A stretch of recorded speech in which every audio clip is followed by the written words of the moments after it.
नमस्कार। देवरिया की आवाज रेडियो केसरी से प्रस्तुत है स्थानीय हालचाल। पहले मुख्य हालचाल। बस और ट्रेलर की जोरदार टक्कर में आधा दर्जन से अधिक लोग घायल। हाई कोर्ट पहुंची बीए से शालिनी श्रीवास्तव। हत्या के प्रयास में 3 आरोपियों को पुलिस ने किया गिरफ्तार। और अपहरण के बाद किशोरी से दुष्कर्म करने वाले को पुलिस ने पकड़ा। गोरखपुर प्रक्षेत्र के उप महानिरीक्षक ने की समीक्षा बैठक। स्थानीय हालचाल के इस अंक के साथ मैं निकेत मिश्र। अब हालचाल विस्तार से। देवरिया से गोरखपुर जा रहे एक तेज रफ्तार बस की सुबह ट्रेलर से जोरदार टक्कर हो गई। घटना के बाद मौके पर अफरा तफरी मच गई। बस का अगला हिस्सा पूरी तरह से डैमेज हो गया। यह घटना चौरी क्षेत्र के डुमरी खुर्द में बताया जा रहा है, जब एक तेज अनुबंधित बस ने सड़क के किनारे गिट्टी लदी ट्रेलर को पीछे से जोरदार टक्कर मार दिया। बस में करीब 35 से ज्यादा यात्री सवार थे। घटना के बाद देखते ही देखते लोगों की भीड़ इकट्ठा हो गई। कुछ लोग इसका वीडियो भी बना रहे थे। इसी बीच बहुत सारे लोगों ने मदद कर घायलों को अस्पताल पहुंचाया। बताया जा रहा है कि इसमें आधा दर्जन से अधिक लोग गंभीर रूप से जख्मी हैं, जिनका इलाज चल रहा है और पुलिस मौके पर पहुंचकर मामले की जांच में जुटी हुई है। पुलिस अधीक्षक संजीव सुमन के निर्देश पर हत्या के प्रयास में फरार चल रहे 3 आरोपियों को आज पुलिस ने गिरफ्तार कर लिया। बताया जा रहा है कि लार थाना की पुलिस ने मुखबिर की सूचना पर फरार आरोपी चंदन पुत्र जयप्रकाश प्रसाद निवासी डुमरी थाना लार और शनि पुत्र जयप्रकाश प्रसाद निवासी डुमरी थाना लार तथा डेविड पुत्र जंगी लाल निवासी डुमरी थाना लार जनपद देवरिया को अभियुक्तों के घर से ही पुलिस ने नियमानुसार गिरफ्तार कर अब विधिक कार्रवाई शुरू कर दी है। भ्रष्टाचार और आत्महत्या के लिए उकसाने के आरोप में घिरी निलंबित बीएसए शालिनी श्रीवास्तव ने अग्रिम जमानत याचिका खारिज होने के बाद इलाहाबाद हाई कोर्ट का रुख किया है। उन्होंने 4 अप्रैल को हाई कोर्ट में अग्रिम जमानत के लिए याचिका दाखिल की है, जिस पर अभी सुनवाई की तिथि तय नहीं हुई है। गोरखपुर पुलिस ने शालिनी श्रीवास्तव और उनके एक कर्मचारी पर 25-25 हजार रुपए का इनाम भी घोषित किया है। इससे पहले अपर सत्र न्यायाधीश और विशेष न्यायाधीश PC act court number 1 Gorakhpur ने 24 मार्च को उनकी अग्रिम जमानत याचिका को खारिज कर दिया है। यह मामला गोरखपुर जिले के गुलडीहा थाने में दर्ज बताया जा रहा है।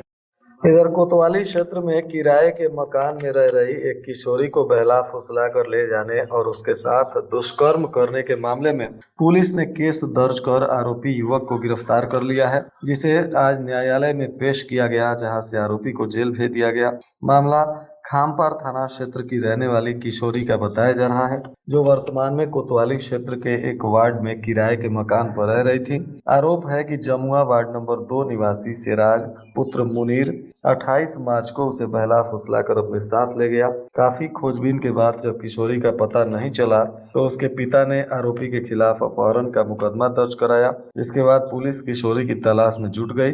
इसी बीच किशोरी स्वयं थाने पहुंची और पूरी घटना की जानकारी दी, जिसके बाद पुलिस ने उसका बयान मजिस्ट्रेट के समक्ष दर्ज कराया और मेडिकल परीक्षण कराया और इसमें दुष्कर्म की पुष्टि हुई, जिसके बाद आरोपी को गिरफ्तार कर जेल भेजा गया। जनपद में सुबह से मौसम ने अचानक करवट ली। आसमान में घने बादल छा गए और शहर से लेकर ग्रामीण इलाकों तक हल्की रिमझिम बारिश शुरू हो गई। सुबह से चल रही ठंड हवाओं और बूंदाबूंदी के कारण मौसम सुहावना हो गया। बारिश के चलते तापमान में गिरावट दर्ज की गई। मौसम विभाग के अनुसार देवरिया में न्यूनतम तापमान लगभग 21 डिग्री सेल्सियस और अधिकतम तापमान 30 डिग्री सेल्सियस रहने का अनुमान बताया गया। इस बदलते मौसम से लोगों को गर्मी से काफी राहत मिली है। मौसम विभाग ने अगले 24 घंटों के लिए अलर्ट जारी किया है। इसके मुताबिक जिले में कुछ स्थानों पर तेज बारिश भी हो सकती है, जिससे जल भराव और फिसलन की स्थिति उत्पन्न होने की आशंका है। ऐसे में लोगों को सतर्क रहने की सलाह दी गई।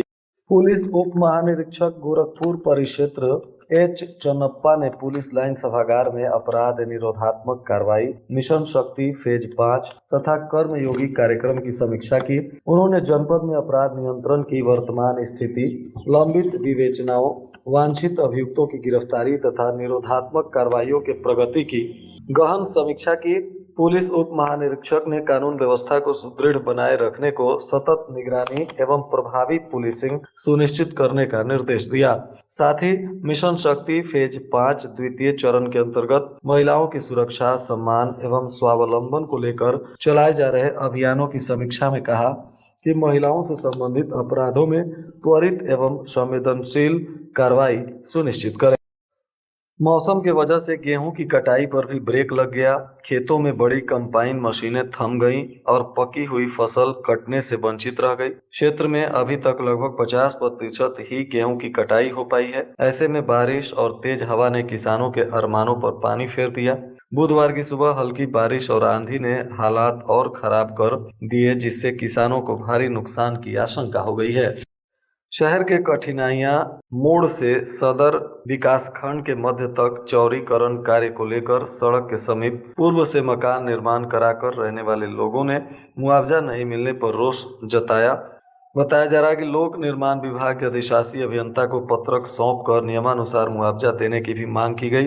पत्रक में कहा गया कि शासनादेश के अनुसार ब्लॉक को मुख्य सड़क से जोड़ने के लिए शासनादेश जारी किया गया है। इस क्रम में ठेकेदार द्वारा सड़क के दोनों तरफ कब्जा लेकर गिट्टी गिराया जा रहा है। शासनादेश के मुताबिक सड़क चौड़ीकरण को लेकर जो लोग प्रभावित हो रहे हैं उन्हें वर्तमान सर्किल रेट के अनुसार मुआवजा का प्रावधान है।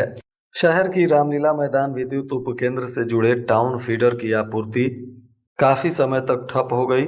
बताया जा रहा है कि नाला निर्माण के लिए जल निगम द्वारा नाली की खुदाई की जा रही थी, जिसके चलते लगभग कई घंटों तक विद्युत आपूर्ति प्रभावित रही।